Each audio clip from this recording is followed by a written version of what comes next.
I am muted. Rob. Boy, I was up in Alta yesterday just on a whim, and that place is on fire. It's Really something, beautiful. isn't it?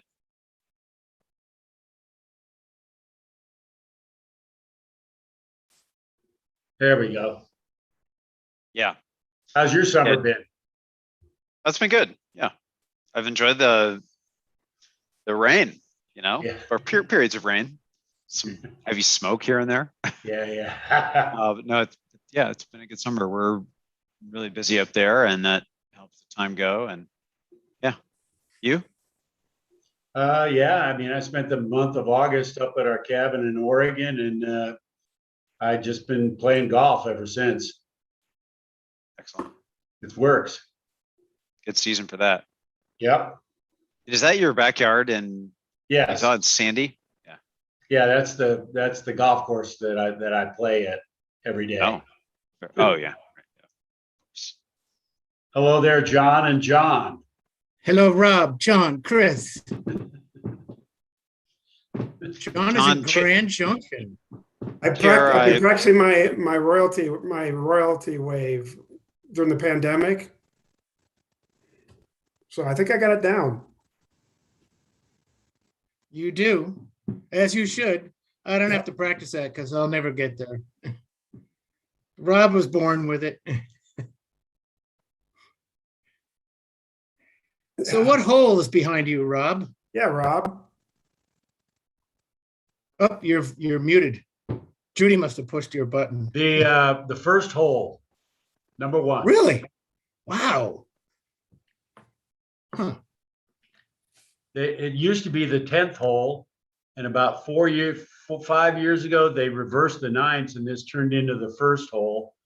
And I never used to get a golf ball in my yard, and now I've lost three skylights and 2 windows, and I get about three or 4 dozen golf balls a year, brand new one. Perfect. You can put that on when you list to go move to the cabin full time. You say free golf balls. Back when I used to play golf, here's how long ago it was, golf balls, really nice golf balls, were 75 cents. And then they went up to $1.25 and everybody was so mad. I think they might be more than that now.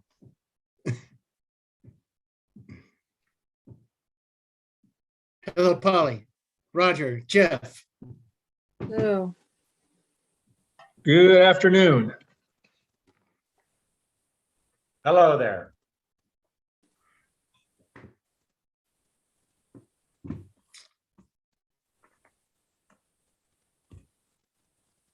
Well, we're all here. We're just waiting for, but Daniel Mendoza just texted. He goes, can I be 5 minutes late? Which for him, I'm not sure. It could be a little bit later than that. Because he said he's got a call that's dragging out.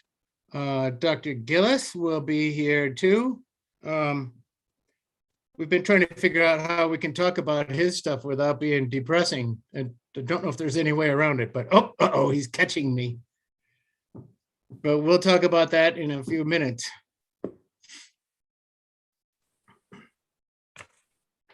And you're muted. Welcome. So we are live on YouTube, and the recording's paused, but we can start recording whenever we want to convene the meeting. Okay. So Dr. Dan said 5 or 10 minutes. We can probably do, I'm pretending like I'm John for a minute, just because you're in Grand Junction. I'll let you warm up. We do the minutes while we're waiting for our dark sky guy. So we have everybody? No, we're missing Dave. Is Dave going to join us? Daniel Mendoza? No, Abrams. Oh, wait, yes. I was counting wrong. I'm sorry. He said he's traveling, but he should be able to join, which is the good thing about the Zoom stuff. Well, we'll wait for the minutes until we'll give him a few minutes, but we'll do a quick welcome. Welcome, everybody. Nice backgrounds for many of you. Well, everybody except me, I'm in a hotel room. Roger, I think you get points for most colorful. This was a photo I took just a couple of days ago. Yeah, we just drove US 6 down to Grand Junction yesterday over the Soldier Summit. It was just stunning up there. Oh, Really pretty drive. Well, hopefully we're having cooler days ahead and we're done with 100 degrees. What do we have, 11 days at 100? Or was it more? I think we tied the record for days that hit 100. We broke We didn't set 100? a new one. We tied it? I think so. Okay. Yep. Okay, well, we have a meteorologist down, who can make sure we're on the straight and narrow. But no, it's a great time of year. It's my favorite time of year.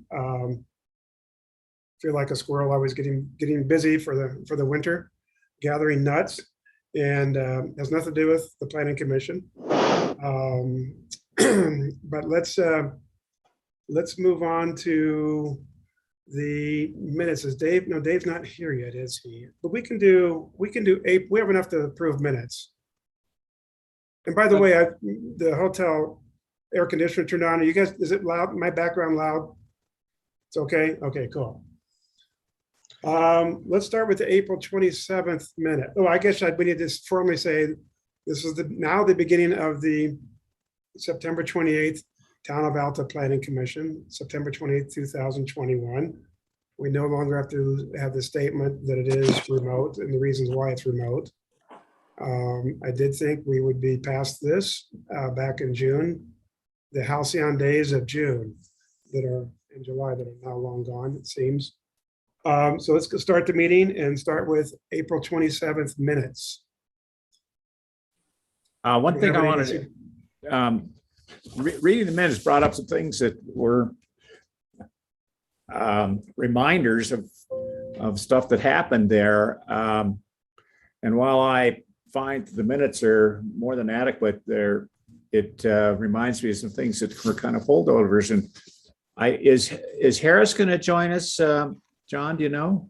Harris was traveling to Berkeley because he's Okay. doing a stint there teaching, and he was Right. hoping he could be at a place where he could sign in remotely, but not entirely sure. Okay. He's going to try. All right. Well, I was going to ask him about some of the experience he had with neighbors and light pollution, and the other things had to do with some follow-ups to the dark skies and from the climate change work we've had in the past, but those might be covered with Professor Gillies when we get to him. But in terms of the minutes, I move we approve both sets of minutes. Well, I think I'd like to do one at a time, Roger, because I wasn't Okay. here for the June meetings. So All right. bear with me. So motion to approve the April, is that okay, Roger, by you? Yes. Is there a I'll- second? I'll second that. All right, I heard somebody, sorry. Jeff, Oh, second. Jeff, second. Okay, all those in favor? Aye. Aye. Aye. Aye. June 22nd, I'm afraid I did not make that meeting. If anybody wants an 11-year-old next summer, let me know. He'll be 12. That's my excuse for missing it. Come on, Polly, step up now. Just fine. And, I have to be quiet because my 14-year-old just walked in the door. okay. I'll trade you. Well, yeah, we'll talk offline on that one. I So I move wasn't we- able, I wasn't there the 20.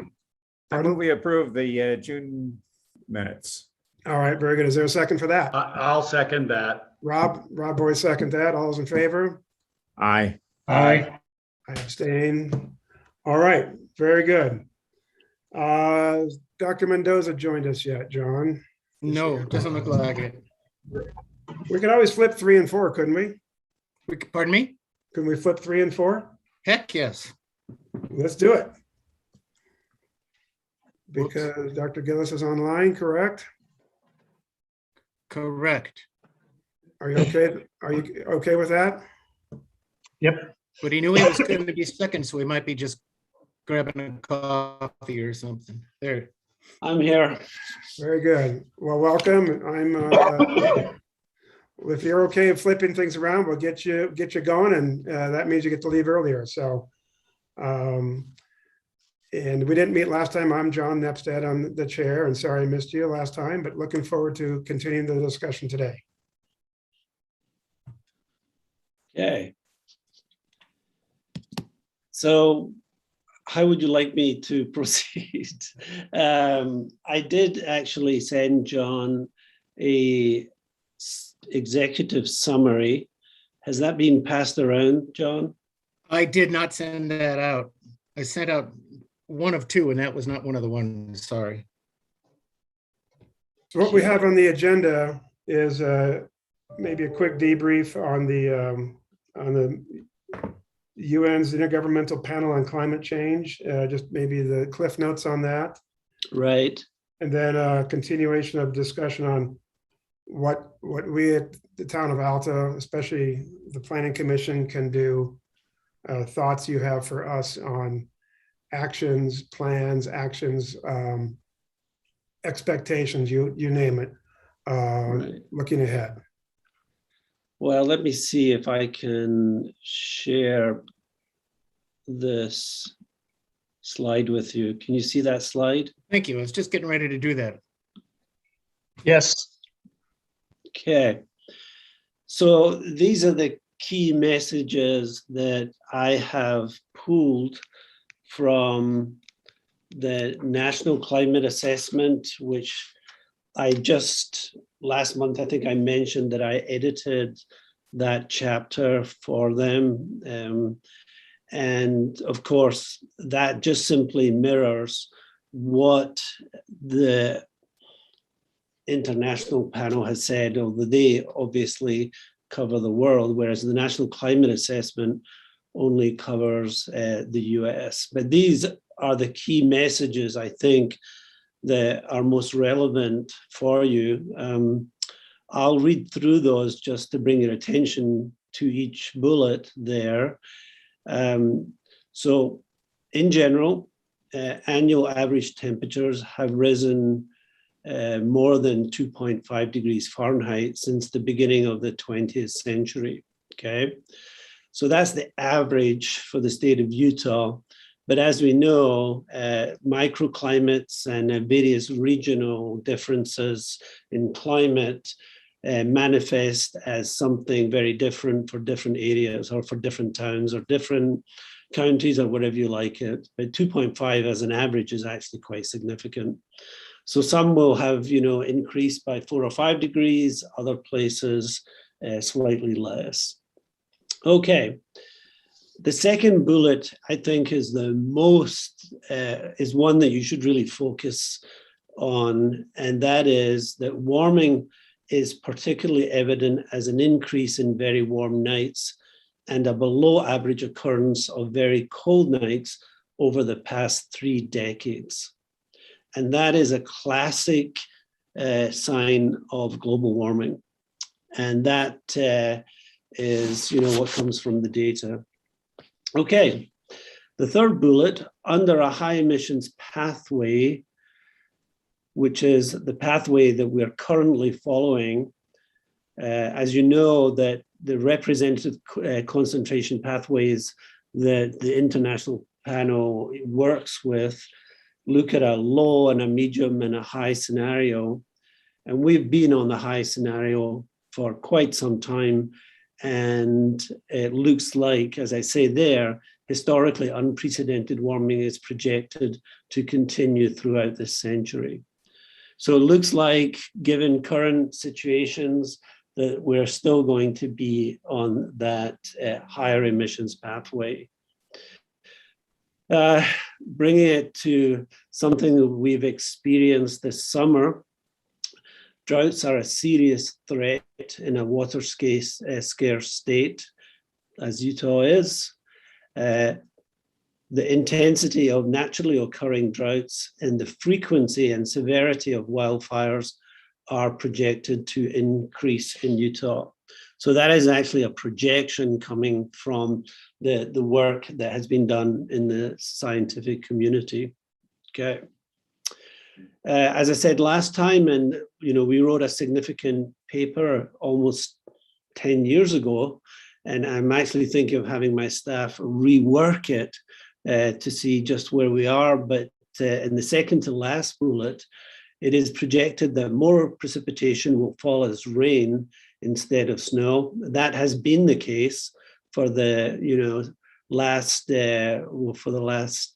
30 years for sure, which will decrease the snowpack water storage. And finally, the number and magnitude of extreme precipitation events are projected to increase, which could increase, obviously, the risk of flooding and any other effects that actually come from that. So this is a little bit different from the analysis that we did, and it took me by surprise, and I questioned it, and that's one reason why I might have my staff go back and look at the analysis that we did in the Journal of Climate some time ago. But I would agree, or at least the analysis that we did before, the observational analysis, was that the magnitude of extreme precipitation events were increasing, but the number were decreasing. Okay, so this is very much a difference from what we already published here, or what we published in the past in the Utah Climate Center. But regardless of that, the last part, the subordinate clause, is valid. Basically, the cost of increasing flooding and what comes with that. So those are my key messages. These key messages, I don't know if you know, but I attended a big meeting yesterday of faculty that Noel Cockett, our president,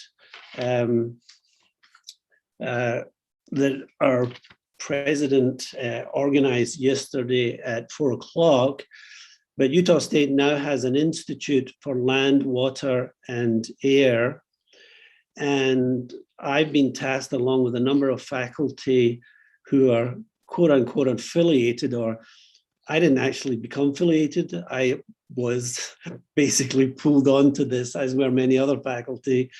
But we are going to produce a report from the Institute of Land, Water, and Air to the Governor's Advisory Committee, which has over 20 representatives on it.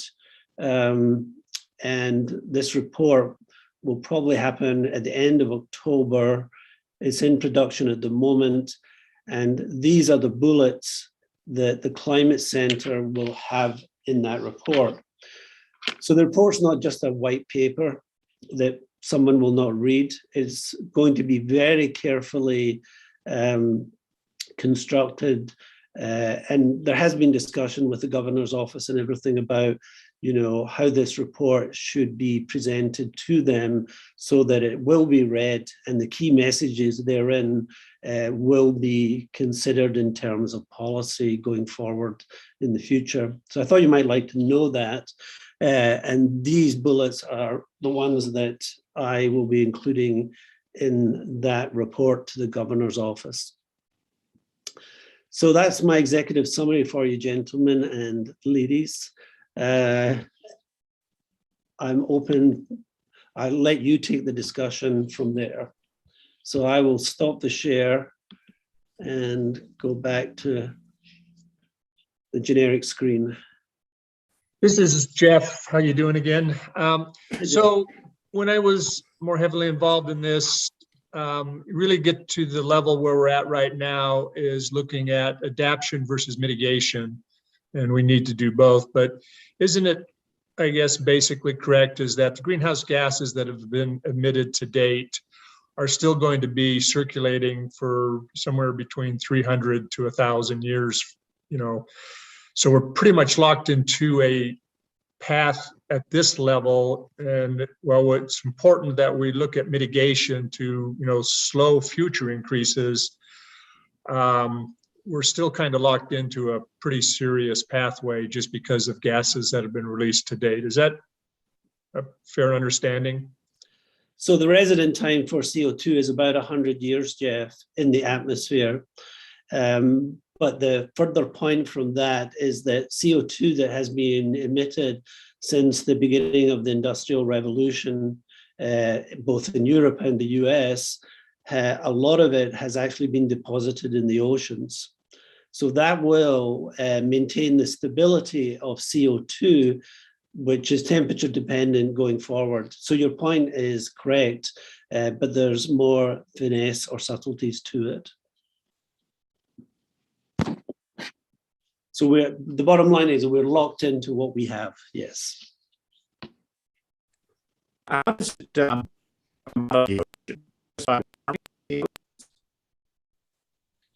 Sorry, I didn't catch that. You were breaking up. Roger, you're breaking terribly. up. How does it come out of the ocean? It's in the ocean now. Does it get up and when? You're still breaking up very badly. Yeah, Roger, why don't you turn your video off? Maybe that'll help your audio. There we Okay. go. How about, my question is, if it's in the ocean, does it stay there or is it slowly emitted, and by what means and at what rate?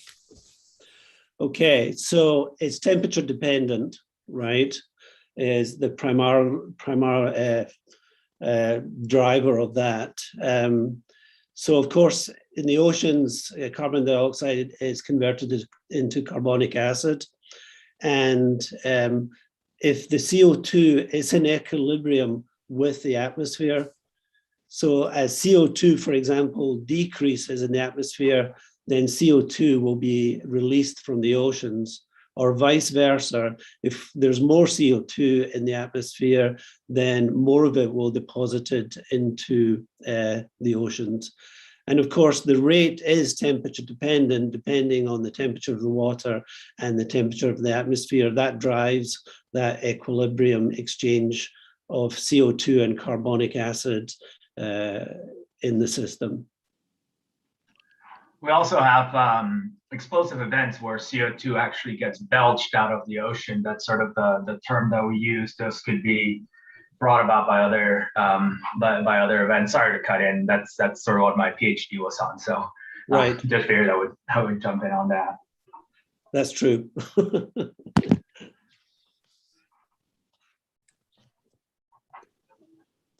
So the messages are not a particularly good one. I think Jeff is correct that you're locked in, and you're locked into an adaptation and mitigation strategies going forward. And when I say you, I really mean the world. But I hope that that doesn't mean that we're locked in so we don't have to do anything. Oh, no. Oh, thank you. I didn't want that hanging out there. And I know that one of our members with his hand on his forehead would really love us to do a climate action plan and figure out ways to move forward. And I don't know if you want to speak about that from our tiny little town of Alta point of view, or. Do you want me to speak of that, or do you, I think Yeah, maybe you want well, John to speak of Well, that? let me just make sure you're aware of what we've done in the past. In the last couple of years, we started some of this conversation. Roger and others, correct me if I'm wrong. We started looking at fire hazard. Do we need to be more mindful as a planning commission of fire hazards, evacuation, clear safe zones, et cetera. So we started down that path, and we had a good walkabout with the Unified Fire Department and had really good discussions about that. We started there, then we've talked more about, well, let's continue down that, let's continue looking at that beyond evacuations and fire to bigger picture things as we're talking about today.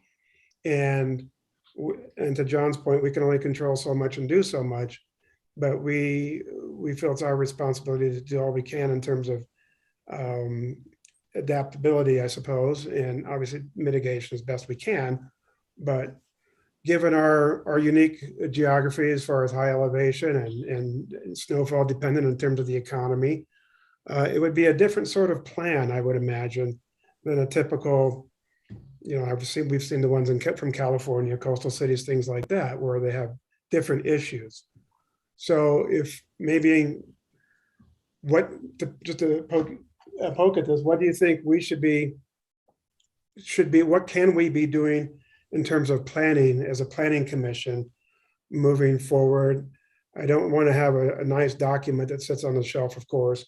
We'd like to have actionable plans and programs. So a bit open-ended, a little, sorry not to be too much more specific than that, but since we got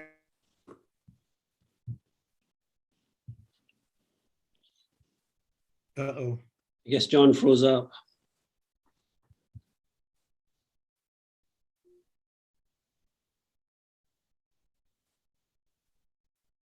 It's not really John, it must be a VR. Right. It's Which is the on. hotel. Well, I think from my perspective is there are several things that the town of Alta really needs to look at. One of them is severe storms.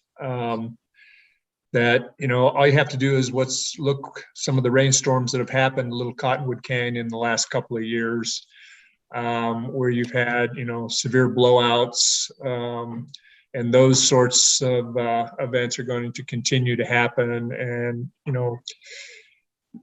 they can happen in the canyon and up in, higher up in the basin. And so should the Planning Commission be looking at trying to look at potential, future flood scenarios that may impact Alta? Can I interject on that, Jeff? Sure. So I was actually a part of a workshop with the Army Corps of Engineers about 5 months ago, which was looking at just that with respect to Perry and Willard and Brigham City, right? So that's related to forest fires, which then, allow rainfall to literally pummel the soil, which then destabilizes and then flows rapidly with boulders down the valleys, right? And that's what's been happening in Perry and Willard. Not yet in Brigham, but they're worried about that. I would suggest if you're going to do an action plan, I would suggest, and I can give you contacts with respect to that contacting with the Army Corps of Engineers to actually facilitate that sort of adaptation plan for Alta. Right. Thank you. And one thing I'd like to add to this, so I'm the co-chair for the County Climate Action Plan. So Salt Lake County Health Department actually released an adaptation plan about 3 years ago under Royal Delegui. And what we've decided to do is update that because it was very general. And now we have multiple cities that are involved. We've got obviously Salt Lake City has been one of the main drivers, but Conwood Heights, Midvale, etc. And also Park City has been a partner as well. Of course, Park City is not the same as Alta by any extent of imagination, but it's still a mountainous town. And I would like to invite a representative from your planning commission to attend our meetings, because what we're trying to do is we're trying to create a document that's holistic, that includes all parts of the community.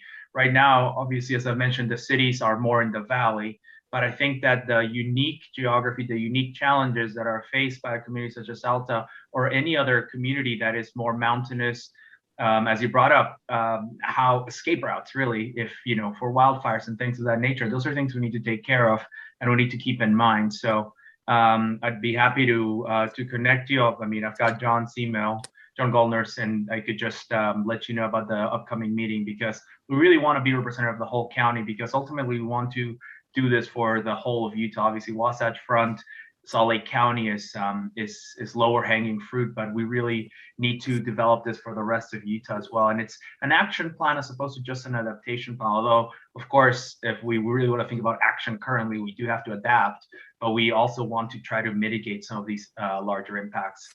But we also need to protect our communities as well. So. No, that's good to know. I'm sure one or if not more of us would love to be part of that. Especially, I think it's a little bit overlooked. And Dr. Mendoza, many of us know that many people down in the valley don't even know that there is a town of Alta. So, but yeah, that's true. But the economic impact we have from this, obviously the skiing and just the soon to be more of a refuge possibly in the summer months is really important to the county and the whole state as a whole, we believe. So. And the tie into the health department. Oh, sorry, John. I mean, the Salt Lake Valley Health Department is our health department. So we work with them on watershed issues. So this would be a perfect tie-in. I didn't even know that was happening. So thank you. Yeah. Great. Other questions or conversations while we have? I think I'm finally back connected. Yes, and I lost connection for a second there as well, Roger. Okay, I wanted to ask Robert Gillies, what sort of policy suggestions or measures would you suggest for our community, maybe, or the Recording in progress.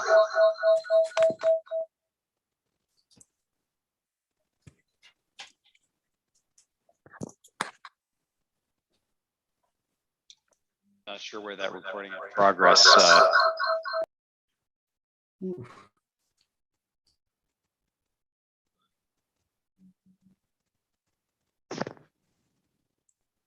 That could have been me, Chris. Carry on. Sounds good.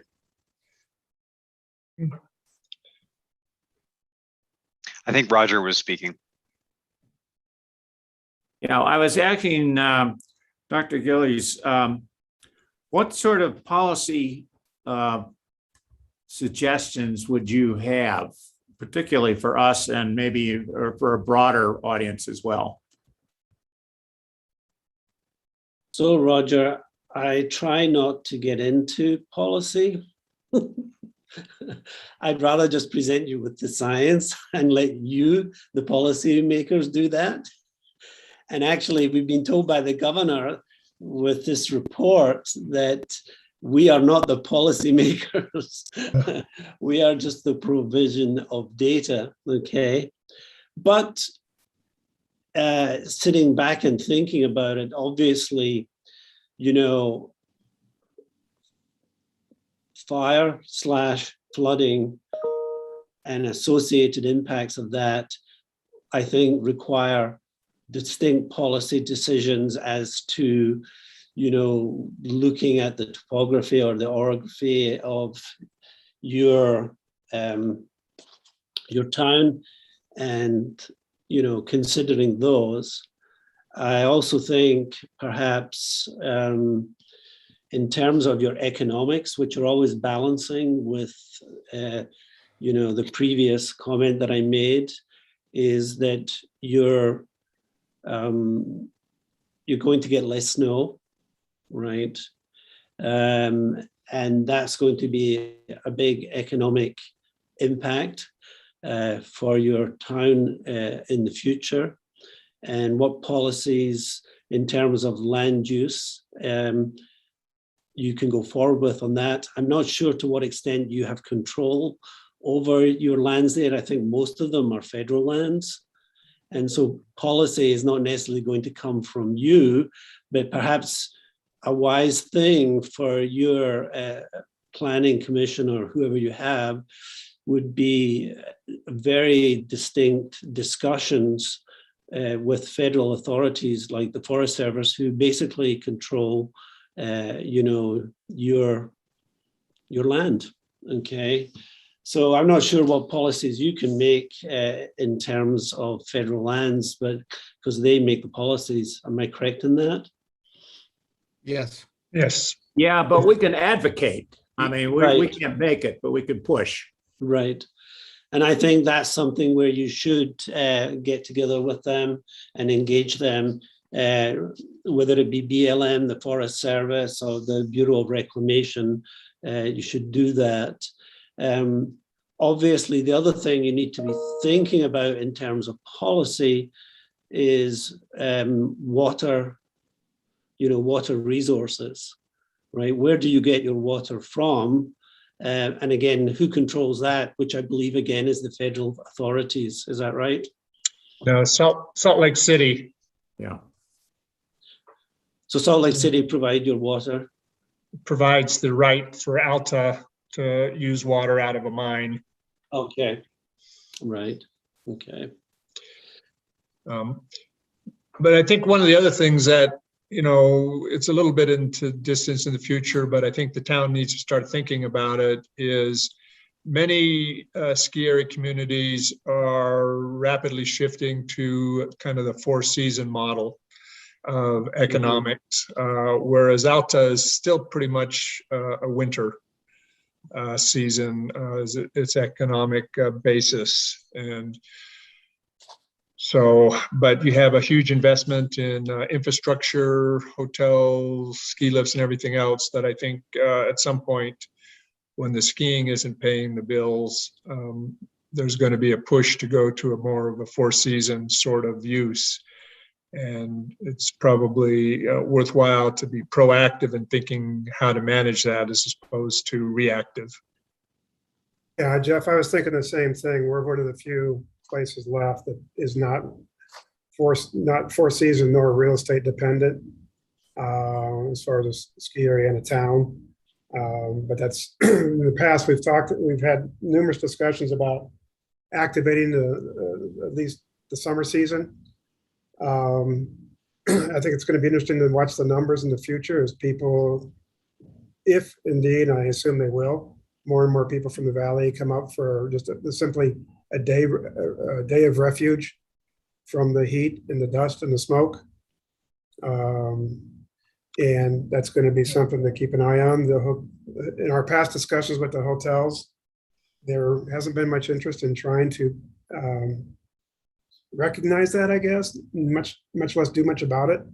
But I think that's something we can do as a planning commission. And it's probably our job to do as a planning commission is to think about that. What does it mean for our current and future uses? What does it mean for potentially managing more visitation in the summer, a la national parks, et cetera? A lot of lessons to learn out there from people getting out of the cities and going to cooler places as refuges in the summer. So I think we should be learning at that. So maybe back to my first statement about the climate action plan would be somewhat unique here and factor in the economics and our cooler temperatures in the summer, what that means to visitation and what that means to our infrastructure. So. Yep. John, I don't think we have to do much activation of the population to come here. It's already activated. I mean, we see the increase in summer visitation year over year. It's really quite substantial. In terms of the lodges, the Snow Pine has snapped up to that. I mean, by looking at the cars outside, it's full all the time in the summer. The others have not. Right, that's right. They've basically chosen not to, but that's been their business choice. But that's an old model. I would posit that's an outdated model that's not up to current nor the future. Is it our job to help change that? Not necessarily, but the crowds. I'm aware of the crowds in the summer and the continued increased pressures. We need to be planning for that somehow. I don't know exactly what that looks like yet. It seems to be more catch as catch can for summer visitation management versus the years and years of managing winter traffic. So maybe or winter visitation, I shouldn't just focus on traffic. One thing that is happening is that the ski area is paying more attention to, you might say, trail development, and as a way of trying to both spread the crowd and also protect the natural resource by keeping people on the trails and not just stomping off into the weeds, which is a good thing. On the other hand, is not producing any revenue. So I don't know how you turn that into a profit center, but it's in some sense moving in the right direction. Yeah, yeah. So I know we've talked about this in the past in terms of the climate action plan, and I'm sorry, again, the June meeting, if you've already been there, done that. Is this something we want to try to move forward? I know we don't have budget for that necessarily. It may take a while, and Chris, I'll look at you in terms of grants or opportunities. Maybe you've had a great string of luck with Wasatch Front Regional Council. I don't think they've ever funded a climate action plan per se before, but all they can say is no, that sort of thing.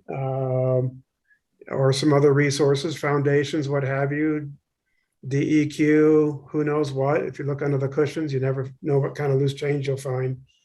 Well, and I think with the current Biden administration's focus on climate, there's the 30-30 program that they're doing. I think there's probably a lot more funding, at least in the short term, that may be forthcoming.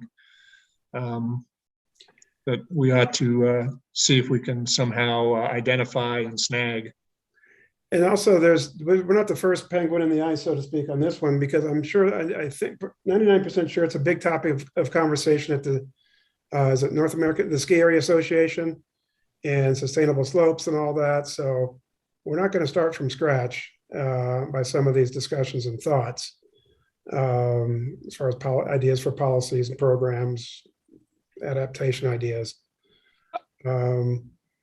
Maybe task you with that, Chris, if we can talk about it.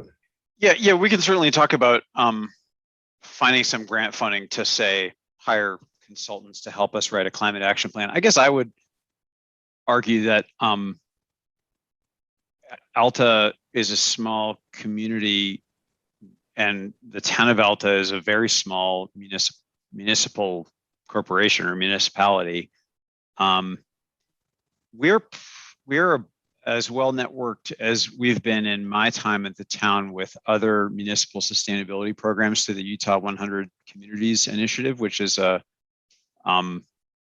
program through which something like 21 or 22 Utah communities are going to work with Rocky Mountain Power to get all of our local ratepayers on renewable energy resources. We're going to develop a portfolio of renewables with Rocky Mountain Power, and then we're all going to be essentially net zero when it comes to electricity consumption by 2030. So, anyways, that's kind of an aside that we could put in the mitigation chapter of our climate action plan. It is really exciting, and I only mentioned it because, like, this morning I was on the phone for an hour with sustainability directors from several Utah cities. So I think it's also, like, we could hire a consultant and work with them to produce a really nice climate action plan. I think we could also have some luck, like finding a table of contents for another local municipal climate action plan, and seeing what it would take to fill in the blanks in a way that would be meaningful, and also perhaps actionable from a length perspective. Sure, that's fine too. Now, we're members of the Colorado Ski Town Association. Are other members doing something like this already to tap into that table of content, so to speak? We're not a member of the cast, but like, Salt Lake City, Moab, and Park City, and Cottonwood Heights, and Mill Creek, I think, have sustainability plans, and so we could look at local examples, and we could look at ski town examples as well. And I'm sure we could work outside the network there to find some good examples. Yeah, I just have a feeling, and Roger, certainly others can weigh in, that Cottonwood Heights would be good and interesting, and I'm sure they've done fine work, but I think we have some unique elements with elevation and visitation and things like that are different enough to look at, more focused on ski towns at a higher elevation, in my opinion. Yeah, I've seen, Aspen has done quite a bit. Right. on there as well. And I think Park City has done a fair amount also. And, you know, they're different towns, obviously, than Alta by quite a bit, but there are probably key elements in there that they've looked at that we could look at as well. I don't think we have to start, I guess, is the point at ground zero. that No, Chris not is at all, making. not at all. Others? Thoughts on this topic?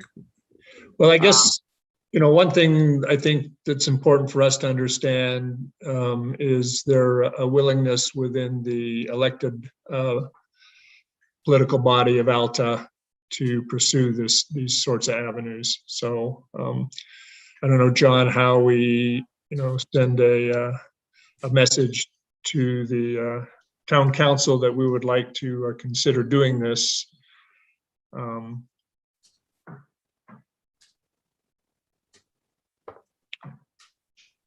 Writing that down. Right. And then also, I mean, it's just natural that it'd be a good partnership with the Alta ski area. We're not a membership of the Colorado Ski Association, but I think we should be. And now's a good, I mean, you know, with this coming up or being here, that should bolster that idea that we join that group. And we should partner with the ski area. And, you know, they've got to be thinking about what's going to happen in 5 years, and 10 years. Next They year. are, and the entire industry is. Yeah. I can So- promise you that. I know We're way any of ahead of us. my out-of-town friends that ask me, I always tell them the skiing's far better in Colorado. They should go there. We all say the same thing. Or New Mexico. Right. Alberta. Okay, so, go ahead, Roger, then I'm gonna. move on. Professor Gillis, before we leave you, or before you leave us,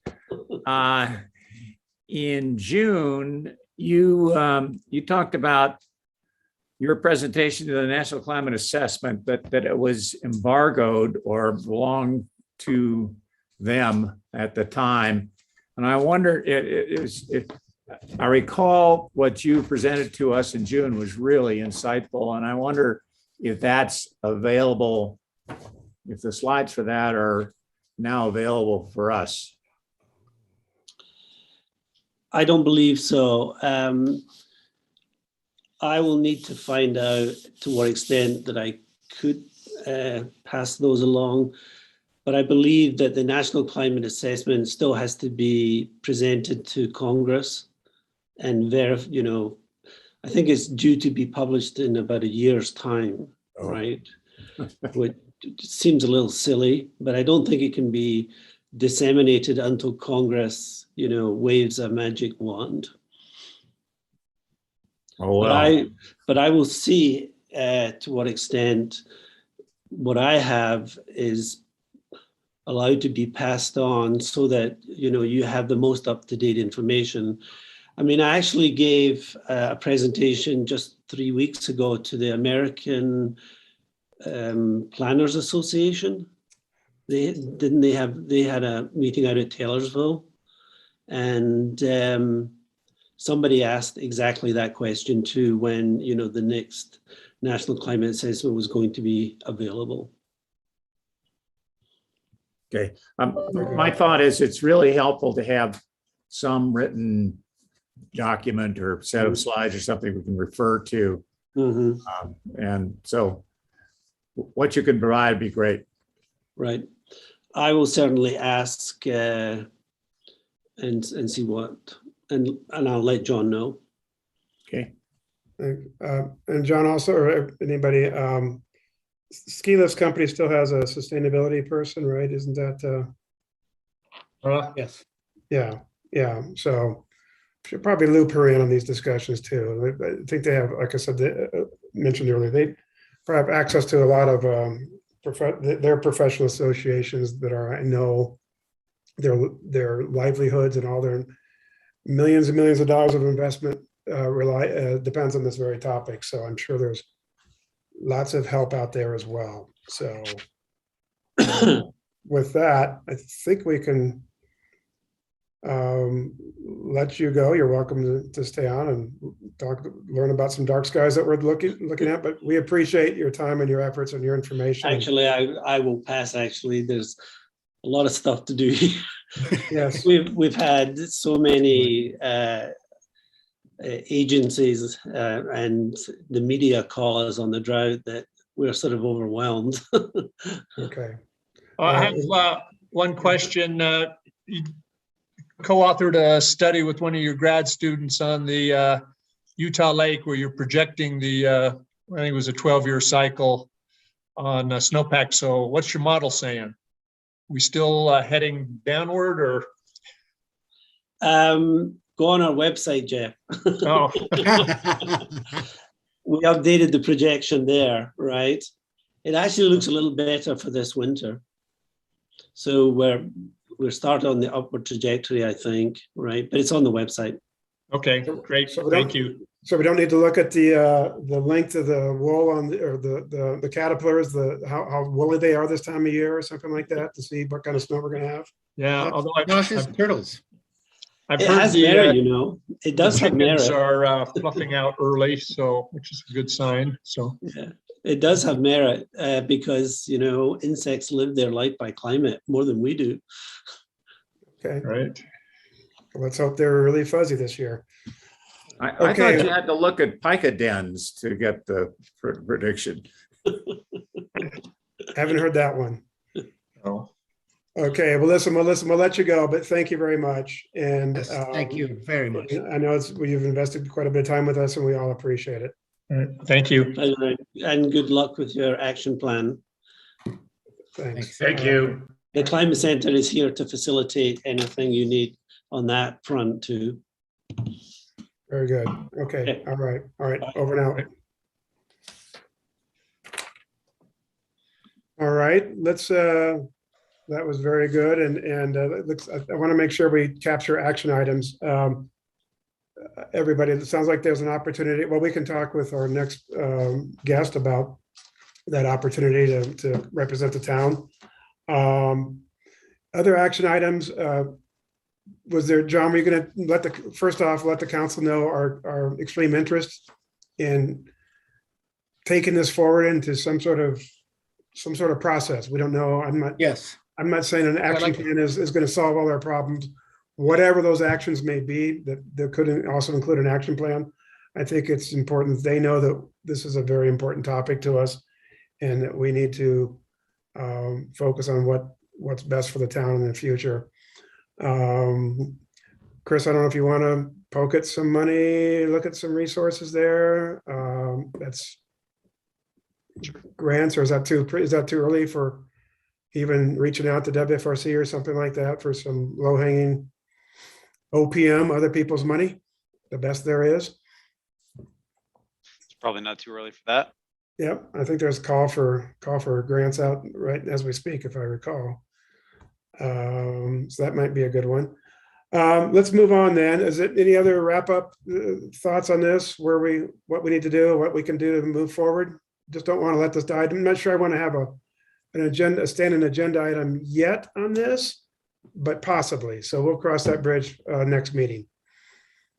Moving forward to now we'll go back to item number 3. Status and update and the next steps for our dark sky initiative. And Dr. Mendoza, welcome back and thanks for your inputs on the earlier agenda item. And, and John, I don't know if you want to do any introductory or background talk right now. I don't know if we need to because Daniel's been with us. Luckily, he's not billing us by the hour, but he's been with us a lot at 2 or 3 different meetings. And we've done a couple of initial assessments up in Alta in the dark and the freezing cold. I'm dying to do one in the summer, but I guess we missed that one. I guess we'll have to wait for it to get cold again, but It was too smoky anyway. That's true. I forgot to say that.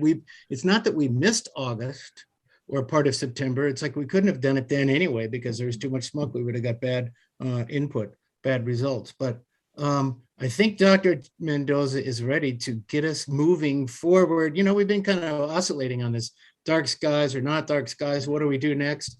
Well, I think it's time. And Daniel can lay out his proposal and then we'll get your thoughts on that and then push the council on it as well.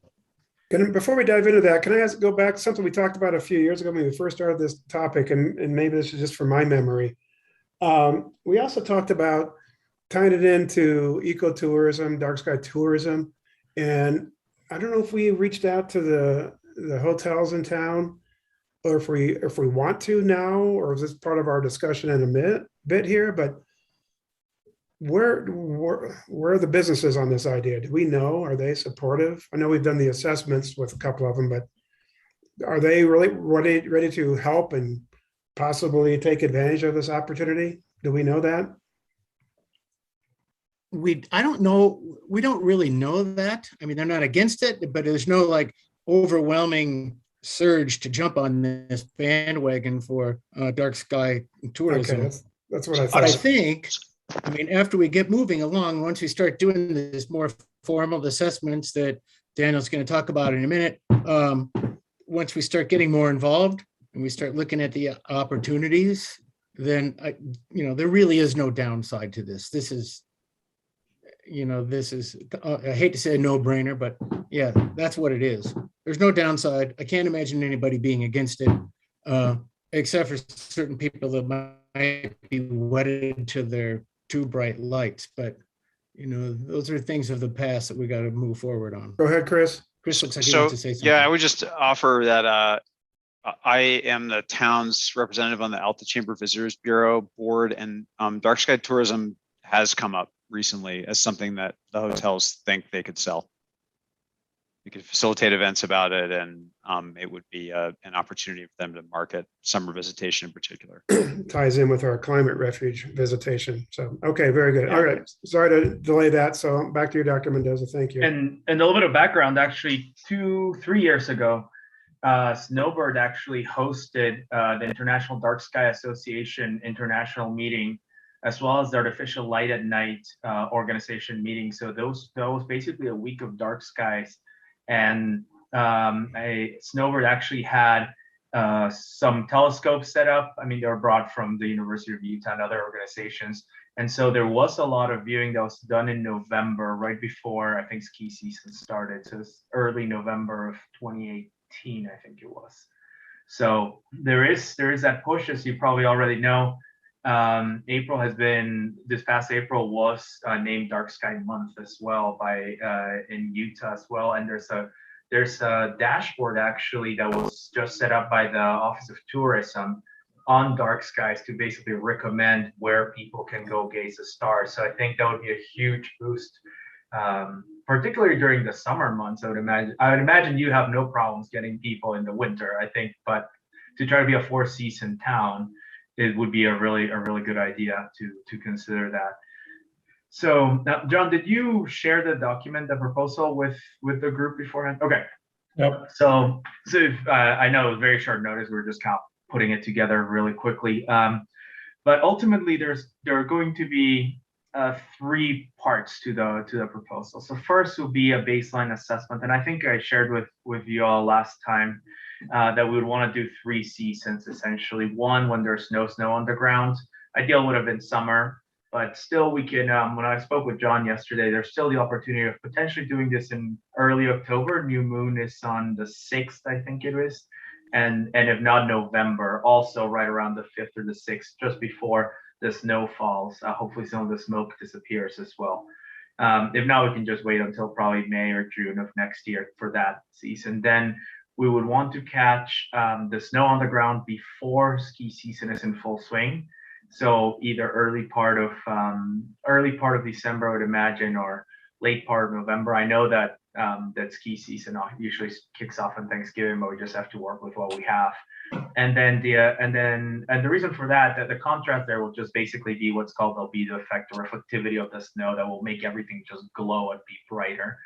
And then when ski season is in full swing, so we have much more light, much more human activity. Things are more lit up until later at night. Because one thing that I was actually thinking about, it would be kind of nice to really look at, and we could plan this out, where we could really have, especially if you are interested in doing some ski tourism, when do lights start turning off, for example, restaurants and any of these kind of hospitalities, obviously not the hotels, but the restaurants, for example, they start shutting down around midnight, then maybe 1 or 2 in the morning could be marketed as a time when you can actually look at stars a little bit better, especially during the ski season, because that's when you'll have lights. But then things will start turning off. So that could be an idea. I wouldn't mind, figuring out some spots where we want to look at. And as I mentioned to John a couple of days ago, I think that if we look at anywhere between 8 to 12 spots, and then I would really, and John graciously took me around the town of Alta a couple of months ago. But I think if we pick out about 8 to 12 spots, it could be representative of the town. So that would be the measurement set. So that would be sort of a baseline as in what is the state of things right now. And then I would also request from your group, whoever is in charge of really the light information for most of these lights, because especially some of the larger lights, because then we can start to look at, because the measurements that I take are basically what is received essentially by a person, right? Because I take the measurements at eye level, but then we also need to be looking at the lights themselves. So we could get information such as the wattage, get information such as the color, etc. And then we can create a really detailed map of the town.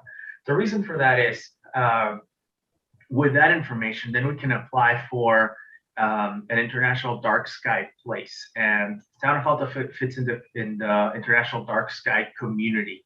Because it's a smaller town, and that really does help tourism. There's been many studies that have shown that when you have that dark sky designation, you will have this influx of people who effectively look for that. And then it can also be listed in the Utah tourism board's website, etc., that I could happy to share with you. But I think what would be important is to get that designation. That is a process that takes anywhere between 18 months to 3 years.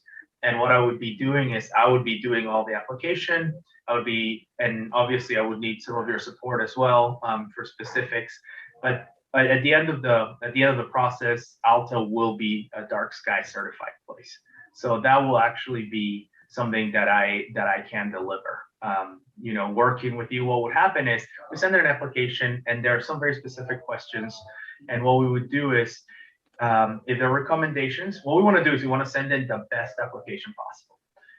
But if there are recommendations such as, some of those lights need to be either shielded, they need to be changed, and this all within reason. They're never going to say, turn off all the lights. It's never going to happen. But there could find some potential areas of improvement. Then I would also work with you with the planning commission to look at areas of improvement. So that will happen before we even submit the application. And then also if we're getting feedback from IDA, from the International Dark Sky Association. Once all that gets taken into account and some of the improvements are made, then it should not be a problem when we send in the resubmission. It normally takes 1, at most 2 iterations. And so really where that time frame of 18 months to 3 years comes in, it's not necessarily the processing time at IDA.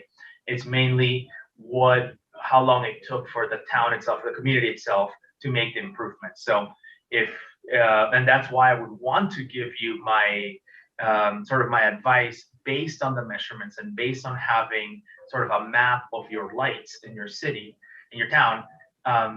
Then I can provide some of that before we even get that back from IDA, so we can kind of get a head start. The whole goal, I would ideally want to make sure that the town of Alta is an international dark sky community in 2 years.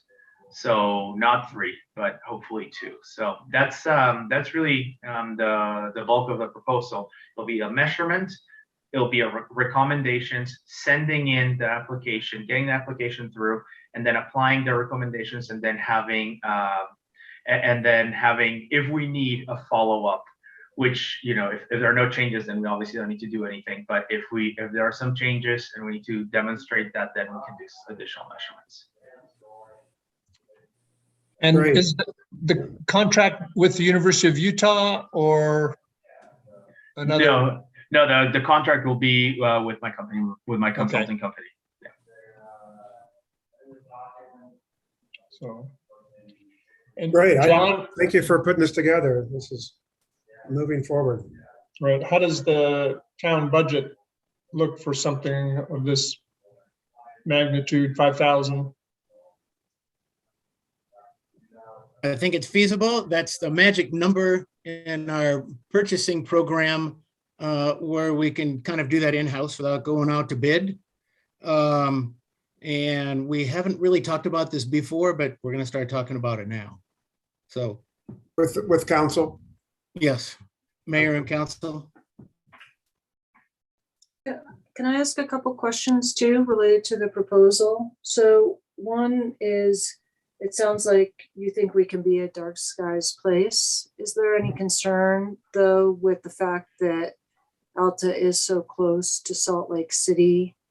I think we talked about that a little bit when we were up there at night. You can see the glow from the city. Will that impact the town's ability to get a dark sky designation? No, because the way that this gets judged or really evaluated by the International Dark Sky Association is your own lighting. So what you produce, and that's why we need those measurements done. Because what I would do is I would measure your lights and not the impact of Salt Lake's lights. So and that's also why I need the information on your light fixtures as well. So not all of the light fixtures, but primarily the ones that are larger, the signs, etc. So that's how that goes. For example, Antelope Island is a dark sky designated park, and it's right next to Ogden, basically. So that's much closer, and you can actually see the glow from Ogden, but the park itself has done a great job of shielding the lights, downward pointing the lights, and there are many nights where there's stargazing, and that's one of their big draws that they have. So because that place itself is dark sky, it's a dark sky place. It's because of its own infrastructure. And then what about, do we need to adopt, I know we looked at adopting a dark sky code ordinance. And then the discussion, from what I recollect, was that the commission, we wanted to just kind of ease into it and see what property owners thought, that kind of thing.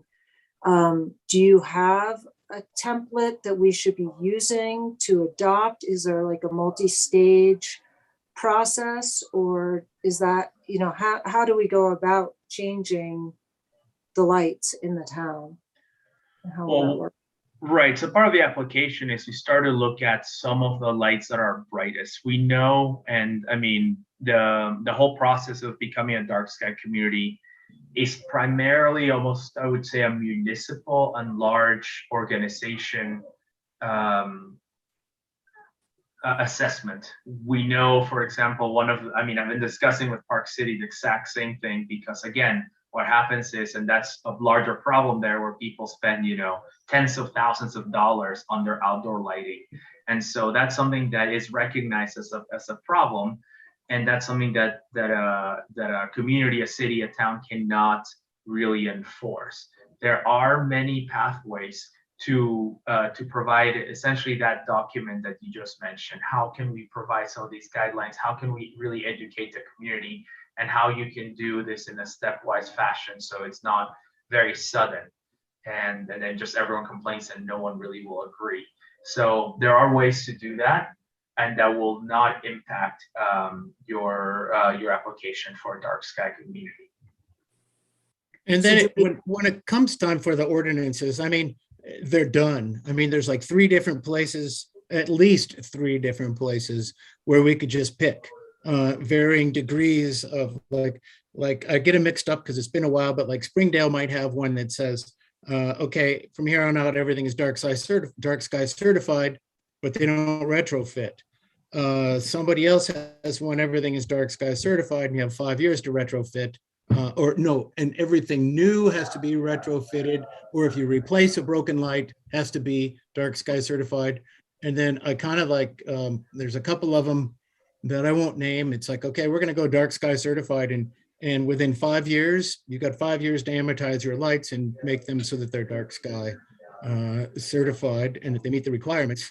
But I think it would be best to have this the formal assessments first, because we don't, I mean, we kind of know what we're dealing with, but we don't know what kind of trauma we would inflict on people if we just start adopting these ordinances. I mean, it might be nothing, or Yeah, it might be serious, so we'll That's find where out. I am. I mean, good questions, Polly. I'm of the, let's see where it goes. If we need to make adjustments along the way with direction from Dr. Mendoza, I think we as a commission, planning commission, we're ready to do that. But yeah, if we don't have to, let's let the process play out. But we'll rely on you, Dr. Mendoza, to let us know if we need to make any policy adjustments along the way. Does that sound reasonable? Yes, absolutely. I think that again, when John was taking me around around Alta, passing the summer road, for example, many of those homes are actually very vertically stacked. So that makes it a little bit different from for example, a place like Salt Lake City where it's fairly flat, and then you do get that sky glow. You get a little bit of a different effect from these communities that are essentially on a cliffside. So it'll be challenging, but I think it would be a really interesting project to really highlight this, because I've not seen many mountain communities that are actually dark sky communities. So this will be a really good exercise. There's one outside of Sun Valley, right? Or that whole preserve. Ketchum is certified, yeah. And Ketchum is one of the ones with my favorite lighting ordinance. It's Yeah, really good. Daniel, you talked about after the lights turn off. Well, the problem is that some places in our town never turn off lights. Maybe they turn them off during the day, but I don't notice. I mean, that's very frustrating, at least to me, to see lights that are on all the time, including last year when all the businesses shut down, but they left their signs on. And that's, I don't know how we move in that direction. I'm very impressed at what John Goldner has done in getting the lights that are owned by the town, you might say, under control, but the lights that are not controlled by the town are not under control, and that to me is a real challenge. And I think that ties in really to education, to community education. I think that if the town does decide to go towards a dark sky certification, I think that then you can start to get the residents involved. You can start to get some of the businesses involved, because again, you can only control the lights that you can control. But I think that formally pushing forward on that, and I think ski resorts, I'll be really frank, I was part of the team with the Ken Gardner Policy Institute 2 years ago, right before COVID, that developed a climate risk assessment and for Utah. And what happened there is, again, the ski industry was very deeply concerned, because again, the snow is really, and just your previous guest was discussing that paper, which is seminal, which describes that more than half of precipitation in the next 10 to 20 years is just going to be coming down as rain and not as snow. So I think that really working with the ski resorts and potentially turning some of the ski resorts into summer dark sky sites, dark sky, tourism. I mean, you are in a really great area. Yes, I know there's some glow from Salt Lake, but we're also working with Salt Lake. That's not going to be erased, but among communities, you're probably as well shielded as possible. So if you can work with the businesses and just try to educate them, this could be a really win-win for the town and then for the ski resorts. And if we're looking to bring up the businesses in the summer, I mean, this is right in the wheelhouse. If we can get the lodges to coordinate, it would be fabulous. I'm a big proponent of this. Yeah, I'd rather drive to Alta to look at a telescope than Tooele. Nothing against Tooele. So as part of becoming designated dark sky place, do we need to adopt an ordinance, or will if people do it voluntarily, then there's no need for an ordinance? Is that the case? Right. So what needs to be done, this is in broad brushstrokes. It's a fairly complex process, but it's mainly if there are particularly bright lights that need to be that need to be shielded, that need to be dimmed, then those need to be taken care of. There has to be a plan to also one of the ideas that John brought up was, for example, retrofitting has to be done with dark sky friendly lighting. Any kind of new construction should be encouraged. It doesn't have to be a direct ordinance. It's basically more of is the town or is the community or is the park making an effort that is tangible. Either you're really close to being dark sky and you're just improving a little bit, or you're not very dark sky friendly, which I don't think that's the case, at least from our observations. That's why it was really useful to take observations in the fall and in the spring. And we're able to really see that I don't think you're that far off if we're looking at the lights of the town controls, which is what is part of the dark sky designation, because they are aware that, you know, if you have a refinery right next to you, it's not going to be dark sky friendly, and that's a private business. But it's really trying to take steps towards becoming more dark sky friendly and really understanding what is necessary for that. Great. Well, John, I know we don't, as a body, don't have any authority to allocate funds, but we can certainly make a motion or something to urge the town council to allocate funds to move this forward. Is that appropriate? That's very appropriate. And we didn't put this, or I didn't put this as an action item, but just a nod from your body. And then I would have taken this to the mayor and the council and said, hey, it's time, let's move forward. But that would help. Let's make it, unless somebody objects, I'd like to make it a little more formal and make it a. I'll make a motion that we forward this proposal with the endorsement of the planning commission for the town council's consideration to enter into such an agreement. We have a motion. Is there a And I would second? second that immediately. Rob seconds. All those in favor? Aye. Aye. Aye. Hands. Thank you. Very Great. good. Thank you very much. And yeah, and John, obviously you'll keep us in the loop in terms of actions on behalf that the council takes, but it sounds like time is of the essence in terms of getting out Yes. there. So Correct, yes. you're looking to start this next beginning of October, is that right? Just so I know the timing for any contract. Or maybe November, sorry. but- Yeah, either October or November. We ideally want to do this during the new moon, which is unfortunately early on in the month.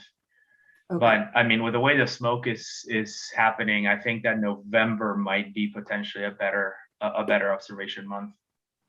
Yeah, it's coming back. We It thought is was coming gone, back. but Does Yeah. council need to approve if it's under the procurement limits? Does council even need No. to do this?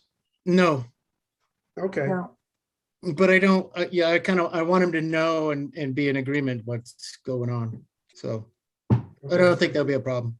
okay, all right, very good. So we think this could all happen, get NTP by Halloween or so. Sounds like. Good. Or, Or, easily before then. Fantastic. Thank you. We look forward to keeping in touch with you throughout this process.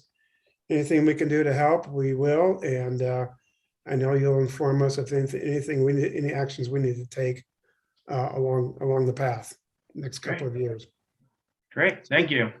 Super. Thank you. Thank you. Thank you. Bye. very good. Yes, thank you, Daniel, and thank you for the patience. We've been kind of working you hard, so, and you're still here, so everybody appreciates that.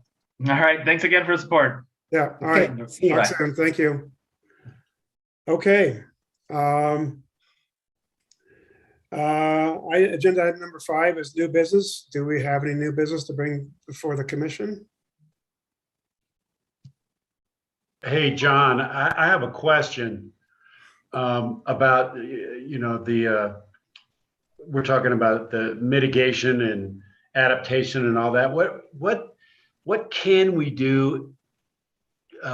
What's the water mine guru's name? The guy who took us through the mines? Oh, Keith What was that? Hansen. Keith, Yes. one of his deals as we were going through there was he was just talking about the number of toilets, the cliff, and water usage and all that. I would think, to me, I'm not sure about mitigation from the little town, but water is the big deal in my view. And what can we do as far as retention? Jeff would know better than me, but And anybody. yeah, I mean, can we retain water somehow so that it all, as it comes down and rain, it just doesn't run away? Can we move towards better water usage in our hotels and around? That's a question. Yeah, well, there's all sorts of voluntary programs for water efficiency. And it's an economic issue primarily for the hotels, is because the more efficient they become, the smaller their utility bills become. And so there's aspects on that. In terms of retaining water, that's more problematic because you're retaining somebody else's water right. And you get into, a whole bunch of series, just, the headaches that Secret Lake presents in its little 60-acre feet of storage as a dam safety project is pretty expensive to deal with. And I'm not sure that the town can weigh in on those dam safety programs cost effectively. Well, I mean, that makes sense. I guess the question for me is, can we have any sort of influence down canyon? And I'm afraid the answer is no. That would have to be. Can we have any influence on down canyon activities? Yeah, that's the question. I don't know that we do. I mean, I'm talking about water retention. That's difficult. I mean, what does that mean? Giant holding tanks, whatever it means. I mean, then you run into the whole NIMBY problem, and it gets difficult. Right. Right. NIMBY and ownership, like Jeff was saying. Yeah.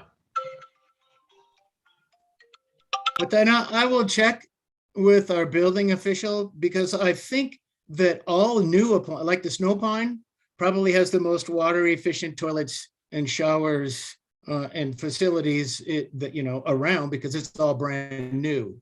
It's sometimes difficult for people to retrofit, but I'll check with Kurt and see what the building code does related to water saving devices and requirements. And we do have the restriction, because we lease all of our water from Salt Lake City from a single location in the mine. And there's no outside watering. We can outside water to revegetate after a construction project or excavation or a fire, but there's no sprinkling. So we don't have the same, we just don't allow that. And that's probably where half the water goes or more downtown in the summer. But so that's one thing we're already doing or have been doing forever. But I'll look into the building. I'll see what Kurt has to say about the building code and how we're saving water there, what we can do better. Rob, I have an idea that maybe is a segue to our next meeting, et cetera. Just throwing this out there as an idea. I don't want to go to Park City necessarily, but I'd like to talk to Aspen or another high country community that's done an action plan, and what action, and maybe get a guest. They all have sustainability directors. All these municipalities do. Maybe we get a guest speaker at our next, 20 minutes. Ooh. What are you doing? What's your action plan like? What's unique about you? What tangible actions can you take from your plan? Is it a 0 to 5 year? Do you have a short term, mid-term, long term? What are you doing? To Chris's point of table of contents is not having to reinvent those, but what does everybody think about maybe tapping into town of Aspen's sustainability director or a place like that? I don't know, Tahoe or Truckee or someplace like that, and just have a guest speaker. I'm, as you know, I'm all about getting informed learning from other communities. Why don't we start locally? Why don't we have the sustainability director for ASL give us a talk? Sure. I think her name is Beth, isn't it? Marla. That's a good idea. Mara has left. Mara, yeah, I thought Oh, she left. has? Oh, Yes, Yeah, I thought she left. so when'd Yeah. she leave? about a year ago or so. Oh, okay. Yeah, we can start. I'm happy. Yeah, we can start there by all means. And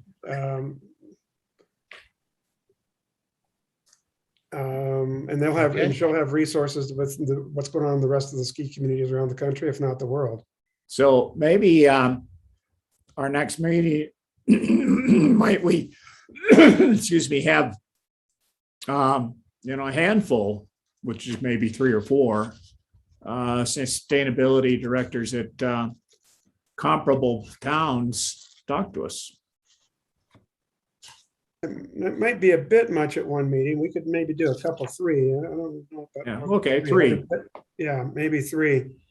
Yeah, I'm down with that. If everybody else is, we don't have, John, looking ahead between now and the end of the year, do we have any action items that you're aware of between now and January?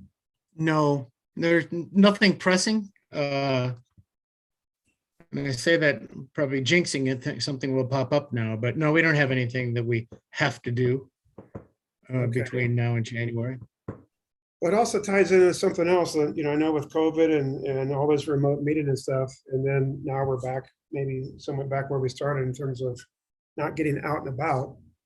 But I sure Yes. do miss an annual walkabout or some sort of in-person something.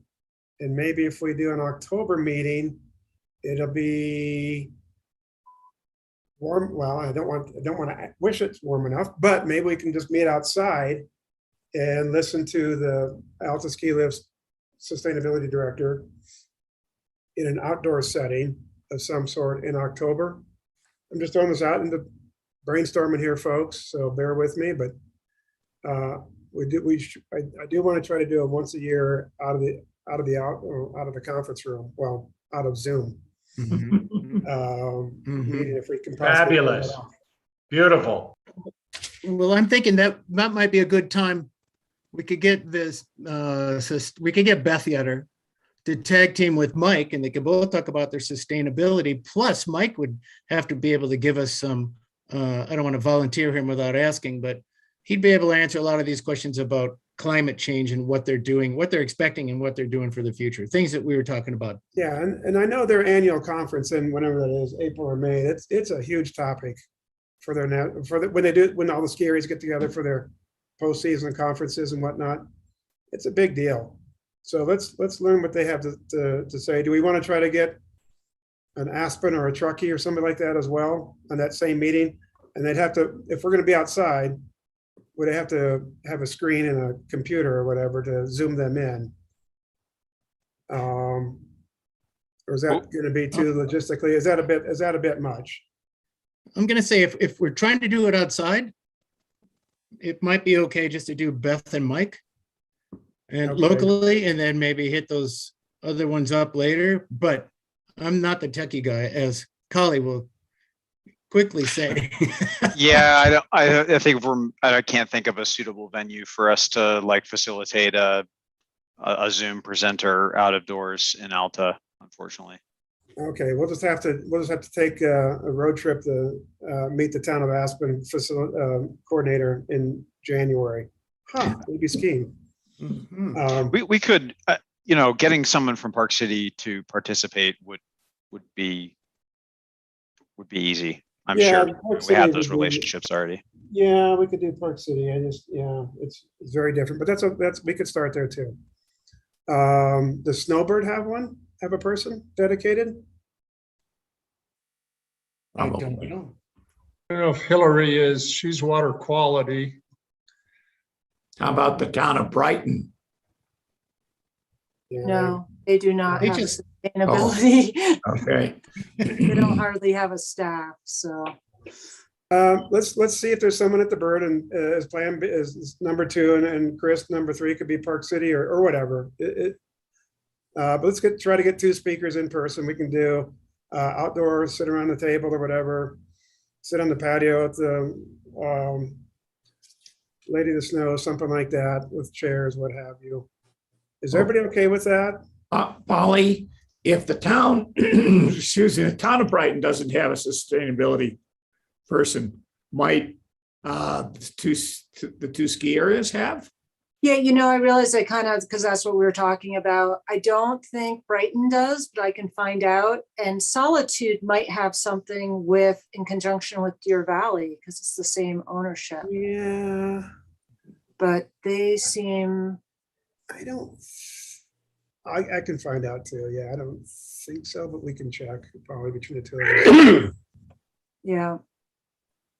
But Not at the municipal level, but we'll get a couple of folks, maybe shoot for late October. Is that okay with everybody? I mean, we don't have a lot of action, but it would be good to get together in person if we could. And Mike, Beth, maybe Park City, something like that, get 2 or 3 people. Just pick their brain. We'll continue to be more informed than we were yesterday. Yeah. So not a lot of action, but these are big issues, so Yeah, it's a good idea. all with and again, with the goal in mind of what can we do as a planning commission moving forward, thinking ahead. We don't have, we're not going to know all the answers right now, but let's just get some nuggets from these different people and different organizations and start picking and choosing those that fit us and those that don't, and then we move on. Does that sound reasonable to everybody? Yep. Yeah, unfortunately, our next regular scheduled meeting is on the 26th of October, which is one of my class reunions that only come up every 5 years. So I'm kind of motivated to go to that. You should It's a host it very in interesting Alta. topic to me. Huh. Well, I'm open to moving the date if need be. Move it up a week. That would be the 19th. The 19th happens to be a candidates night in Ooh. Alta. Well, could do it afterward. Those candidates nights go until midnight, Roger. Did Oh, you they know? do, do they? What time does that start, Roger? I don't know. 6:30, I believe. Yeah, we're talking about 3 or 4 o'clock in the afternoon. Oh, that'd be fine. That'd work. How's everybody feel about going to the 19th? 19th works for me. In person, outdoors, 19th, 3:30 or 4. I don't want to start at 3 if we can avoid 3. It's a little bit early, but I don't know. I'm getting picky here. when's the time change? Is it gonna be cold? It doesn't matter. Bring the Yeah, coffee. it'll It's be a little- cold whether the time changes or not. It's a few weeks after that or the following week anyways. Yeah, I'd like to be out. I'd like to have a little daylight, so maybe it does need to be, well, we can go 3, whatever time y'all decide. But let's plan on the 19th. And in person, outdoors, 2 to 3 speakers. And then we'll all mosey over to candidate night and ask some really hard pointed questions. There you go. Time change doesn't Interesting. The due time date change for- doesn't happen until the 7th, by the way. So of November. yeah, which is crazy. It's gonna be dark Yeah. until like 8:30 in the morning. Yeah. The questions to the candidates are due to Sarah today. Well, I think we should adjourn so I can start getting mine down. No, okay, so I think we got our next meeting planned. At the library above. I'll figure out where, I mean, there's got to be a good place, because I think the part of the biggest anchor would be Beth and Mike or the ski area. So I'll ask them, or Chris and I will ask them where they want to sit to give us the best venue for their, because I'm thinking, not like Rod would ever want to go back there again, but like the deck of the Day Lodge is pretty fantastic. Albion Day Lodge. Yeah. He's Their smiling. deck finally. their deck with a deck with a fire pit would be nice. We don't Yeah. have one of those. Okay, we'll figure that out. To be determined. We got a date, a rough time. We have a rough agenda. And we know the parameters of where outdoors, in person, group setting. We don't, we'll make this about an hour, hour and a half sort of meeting as we tend to do. And I think that'd be great before snow flies. Okay, so 3 or 4 o'clock to be Does determined. anybody have a preference? Is 4 getting too late? 3 is a little bit, I don't know. I just threw out 4 because 3 is kind of hard for me sometimes, selfishly speaking. Yeah, I think one factor is, at least for me, is when the candidates night starts at 6. So, no, there needs to be a little bit of time between the two. We won't worry you out. Thanks. Yeah, at least we can. So does everybody on this call know why the candidates night is important to Roger? Let's do a refresh. So we've got 2 council seats and 1 mayoral seat up, and the mayor has decided that he's going to take a couple of years off so that he's not working 80 hours a week. And so Roger is the candidate for mayor. And Harris is withdrawn from the race. And That's then we public? have- Yep, it's on the ballot. So it's too late now, man. You're stuck. Yeah. So Roger is the candidate for mayor, and then we have 3 candidates. We had 4 candidates running for 2 council seats, but one of the candidates withdrew. Margaret Burke is running. Carolyn Ansel and John Byrne. So 3 people for 2 seats. Okay, So it'd be an interesting candidates night and thereafter. Roger, what are your plans for planning commission participation the day after the election, for example? For planning commission participation the day after. Yeah, I election? mean, are you're gonna be the mayor? Are you gonna stay on the commission through January, or are you gonna? I don't know. Okay, Well, the swearing in is the first Monday, I believe, in January. That's So- correct. okay. But good heavens, Thursday or Friday is October 1st. So I know. geez Louise. I know. Where'd that fun 2021 go? Hmm. So, okay, so I think we're all squared away. Anything Well, else, anybody? did we determine 3 or 4 o'clock on Oh, the right. 19th? Does anybody I- care? I mean, I'm just saying 4 selfishly. Does anybody have a problem with 4? Shadows will be long and it'll be colder for Yeah.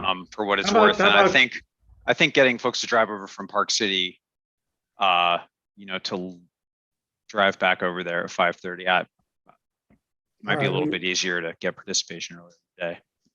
Okay, we can go stick with 3. Okay. 3:00. Okay. Okay, Chris, you'll send change the appointment, please. Thank you. No Zoom call for October. Zoom Right. free. Yeah. I'm going to Zoom from the parking lot because I don't know how to talk to people anymore unless I have a computer. So I'll be in the parking lot with my laptop. Well, just shower that week sometime. You'll be fine. Monday. Okay. Monday, yeah. I usually do Sunday night, but okay, Monday. I think this is kind of degenerating. What do you say we adjourn? That's Yes. what I was just gonna say. Okay, so why don't we close up the meeting? Is there a motion to adjourn? I so move. Is there a second? I'll second. We have seconds? All right, thank you, everybody. Appreciate it. thank you. And we will see you outside, live and in person in October. Thank you All all. right. All right. Bye. Good Good Take care. All right, Good later. night. Right.